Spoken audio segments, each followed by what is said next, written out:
how many elements are there exactly inside the set, that is the cardinal number. How many elements are there inside the set, and it is usually denoted by n. When I say number of teachers who teach maths is already 4 here, the remaining will be written outside. Now it becomes 8 plus 4, 12. So overall the people who play tennis is 35, but there are 10 people who play cricket also.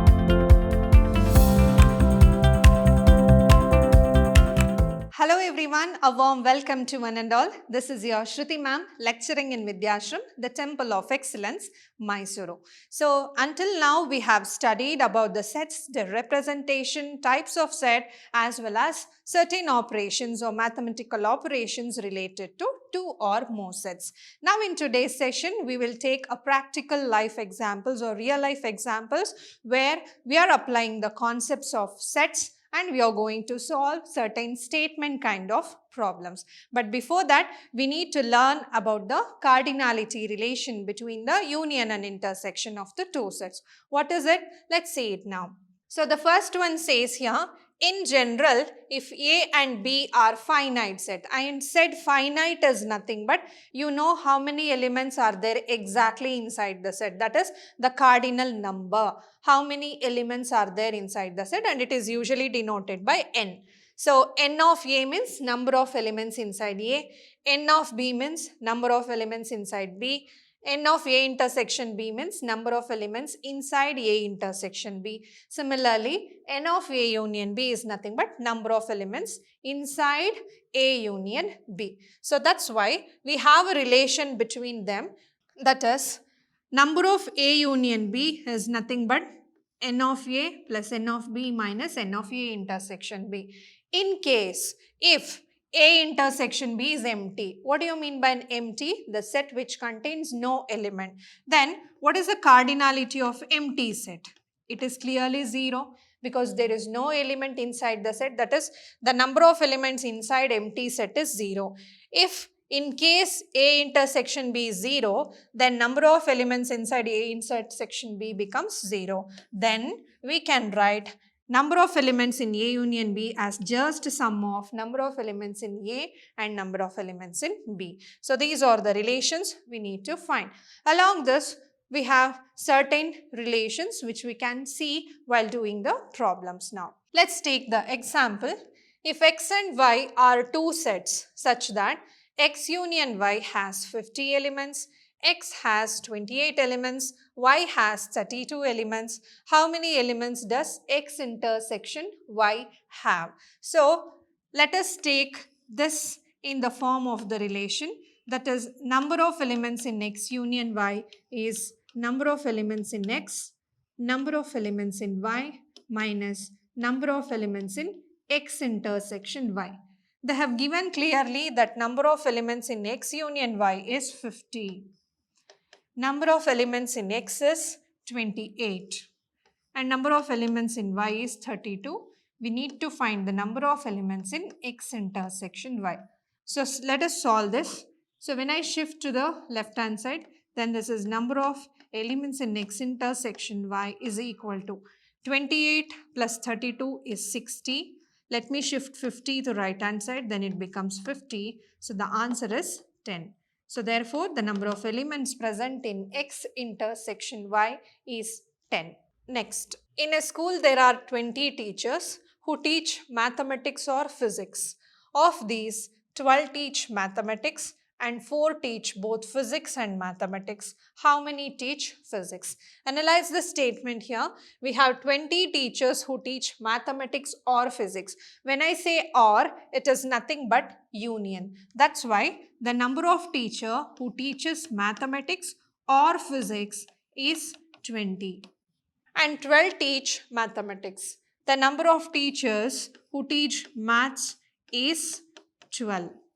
4 teach both physics and maths. When I say both, it is nothing but intersection. So we have 4 teachers who teach both physics and maths.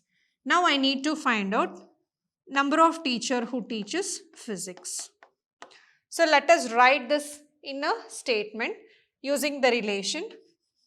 N of M union P is nothing but N of M plus n of p minus n of m intersection p. So therefore here we have 20, here we have 12. We need to find out number of teachers who teach physics. Here we have 4. So we have 20 is equal to 8. And when you subtract it, so n of p is 20 minus 8, which gives you 12. Again, 12 teachers can teach physics.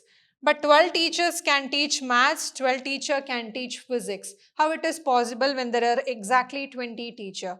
Look at the Venn diagram here. So when I say there are 20 teachers, we have maths teacher as well as physics teachers. So this is maths and this is physics. Since 4 teachers will teach both maths and physics.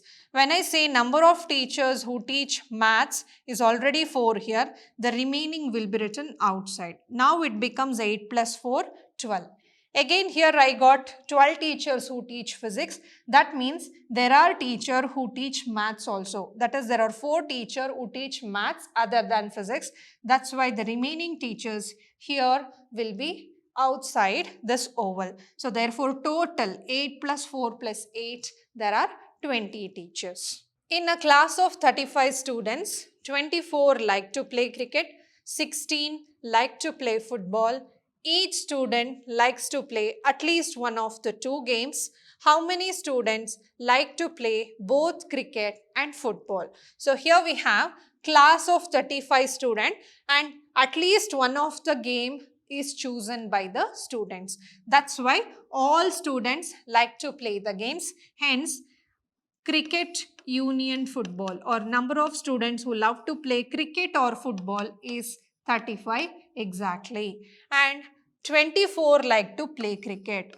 Therefore, N of C is 24 and 16 like to play football. Now we need to find out how many students will play both cricket and football. So again, this can be written in the form of N of C union F is equal to N of C plus N of F minus N of C intersection F. So therefore here C union F is again 35, which is 24 plus 16 minus N of C intersection F. Now 24 plus 16 is nothing but 40. So therefore I can write C intersection F as 40 minus 35, which is equal to 5. Next one, in a survey of 400 students in a school, 100 were listed as taking apple juice, 150 as taking orange juice, and 75 were listed as taking both apple as well as orange juice.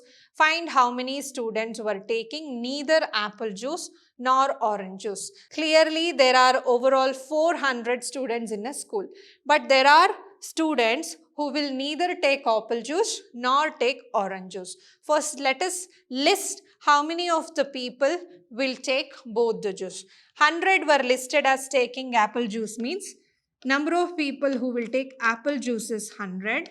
Number of people who will take orange juice is 150 and 75 were listed as taking both apple as well as orange. That is apple as well as orange, that is 75.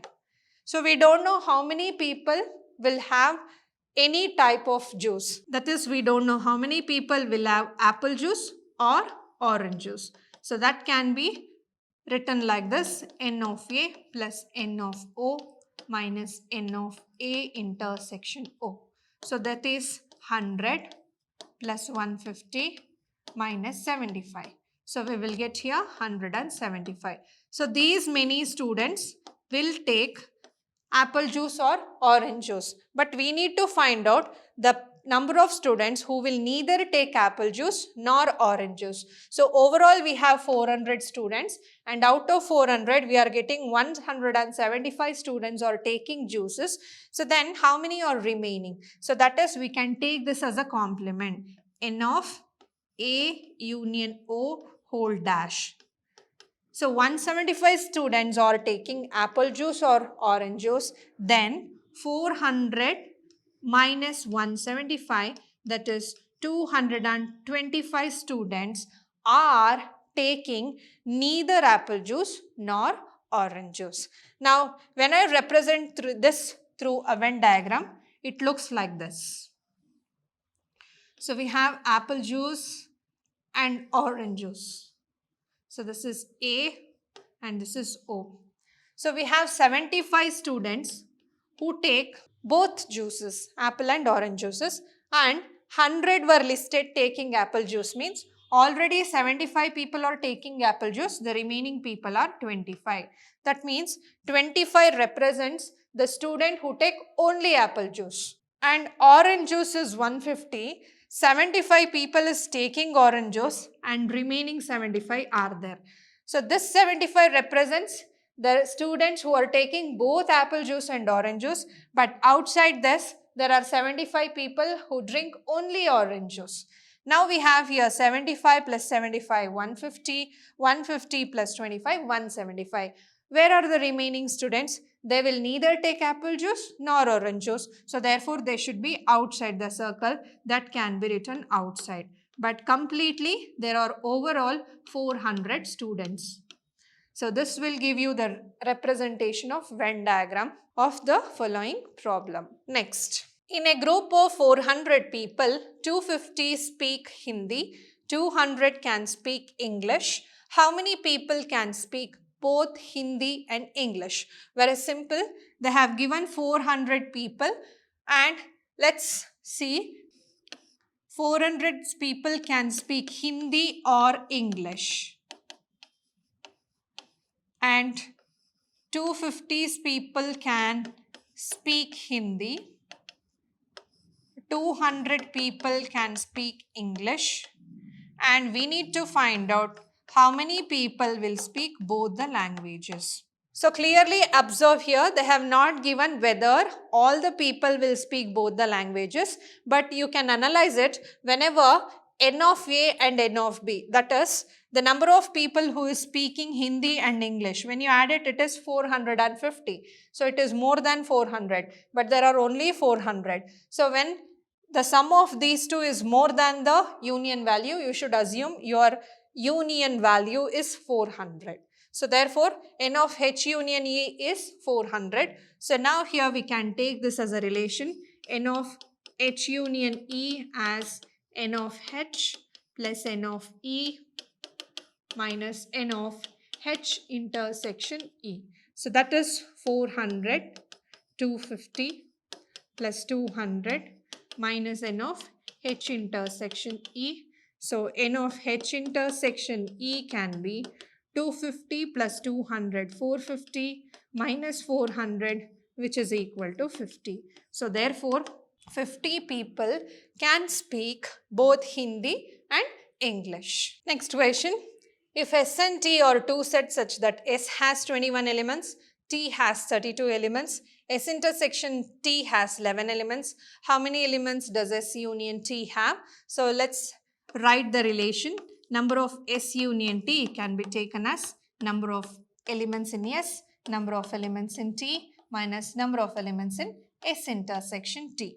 So elements in S is 21, elements in T is 32, and elements in both is 11. So therefore 21 plus 32 can be written as 53 minus 11, which is equal to 42. Next question. In a group of 70 people, 37 like coffee, 52 like tea, and each person likes at least one of the two drinks. How many people like both coffee and tea? The same thing. We have a group of 70 people and all the 70 people likes one of the two drinks. That is, either they'll drink coffee or they'll like tea. So therefore, number of people who likes coffee or tea is 70. Number of people who likes coffee is 37. Number of people who likes tea is 52. And number of people who likes both coffee and tea, we need to find out. So use the relation. N of C union T can be written as N of C plus N of T minus N of C intersection T. So 70 is equal to 37 plus 52 minus n of C intersection T. So let's shift it. So n of C intersection T. Now 37 plus 52 is 89 minus 70, which gives you 19. So therefore 19 people likes both coffee and tea. When I represent this in a Venn diagram, so we have a people who likes coffee, we have a people who likes tea. Now 19 people likes both coffee and tea, therefore they are written here. And when I say number of people who likes coffee, already 19 people are written here. So the remaining 18 people comes outside it. That means this represents only number of people who likes coffee only, not tea. And here there are 52, and out of 52, already 19 people are written inside the tea circle. The remaining 33 people likes only tea. So total overall you have 70 here. So this represents the people who likes only coffee. They'll not drink tea. And here are the people who likes only tea. They will not take coffee. And here who will drink both coffee and tea. And when you take overall 70 people, they either like coffee, they either like tea. Next, in a group of 65 people, 40 like cricket, 10 like both cricket and tennis. How many like tennis? Now, we have a 65 people. So, 40 like cricket, 10 like both cricket and tennis. We need to find out how many people likes tennis here. So, let me write here, number of people who likes cricket and tennis will be equal to number of people who likes cricket, number of people who likes tennis, and number of people who likes cricket and tennis. So we have 65 people here and 40. We don't know how many people likes tennis, but we have the people who like both tennis and cricket. So we have 65 is equal to 30 n of t here. So number of people who likes tennis is 35. So there is a difference from number of people who likes tennis, that is 35. So this is the answer for the given question. But when they ask you how many people like tennis only, when I ask this question, it differs. When I say tennis only, the people inside the tennis, here number of people who likes tennis also likes cricket. 10 of the peoples here also likes cricket there. So that's why when I say the number of people likes tennis only, then you need to subtract the people who liking tennis with who likes cricket also. That is 35 minus 10. So these many people who loves only tennis but not cricket. So we can show it through the Venn diagram.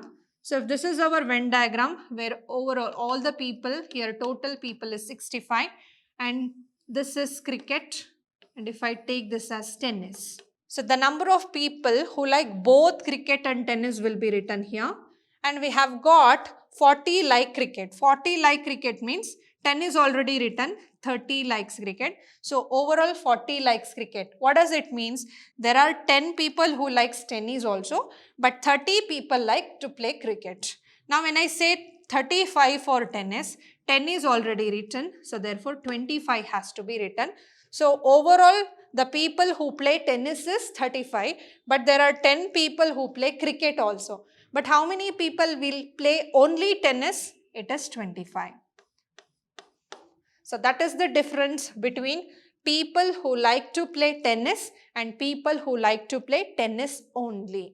So this is how we can represent it through Venn diagram as well as through the statement problems. So these are few practical life examples using the concepts of sets which we have solved. We'll meet you in the next session. Until then, keep watching, keep learning, keep exploring. Thank you.